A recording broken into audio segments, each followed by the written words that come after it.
我最近其中一位重要嘅導師喺過去10年教咗我一樣嘢，我唔係用呢個語言去理解。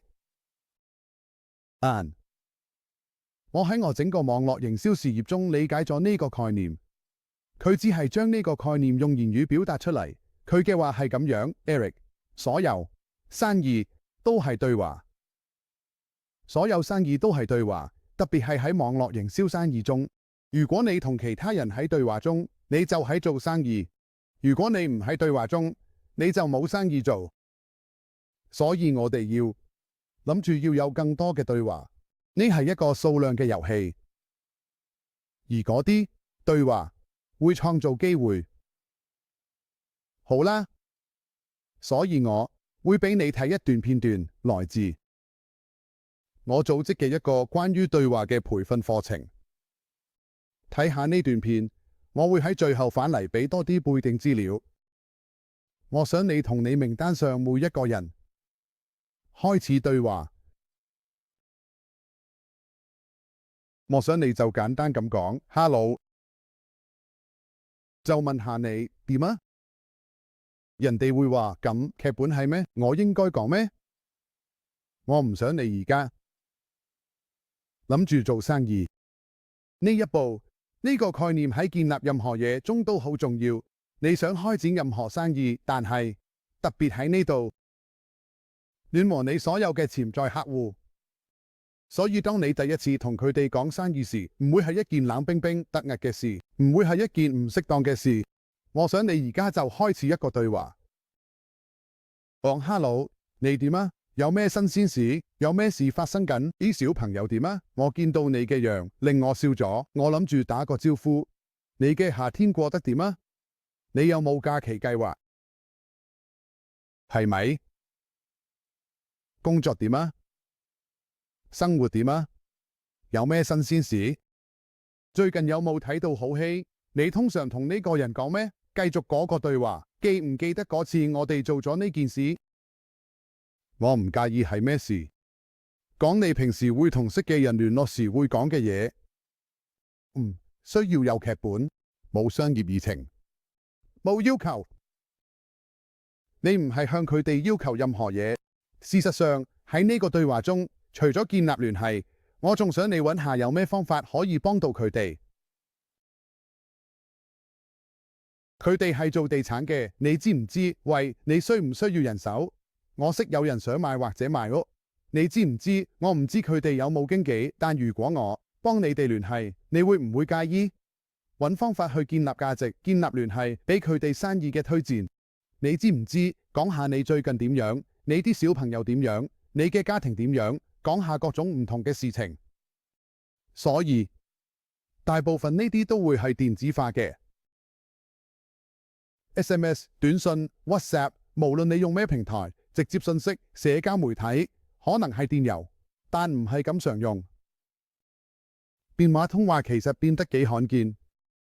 通常你會先做其中一啲其他嘢，然後再打電話，再用 FaceTime， 再用 Zoom 或者其他嘢。但呢啲都對你有利，係咪？能夠電子化咁做，幫你節省時間，並最大化你嘅接觸範圍。佢最大化咗你可以同時進行嘅對話數量，因為假設你全部都係用文字信息嚟做，你今日可以同100個人開始對話，只係講句嘿。今日我啲有回應嘅人就好似打網球咁諗，你打個波過去，或者而家好熱嘅 pickleball， 你將個波打過網，佢哋將個波打返嚟。喂，你好嗎？點啊？我冇乜嘢，我啱啱諗起你，生活有咩新嘢？我呢啲嗰啲，係啊，我都係。明唔明我講咩？開始對話，你可以喺你嘅 SMS 收件箱入面有幾百個咁嘅對話，冇問題。而且聽住，你可以同時保持超過100個對話進行，而你唔會，我保證你唔會需要咁多。所以唔好糾結講咩。對於你哋可能燒咗1、2座橋嘅人，佢哋會覺得我呢個係咩意思？放鬆啲。我只係想打個招呼。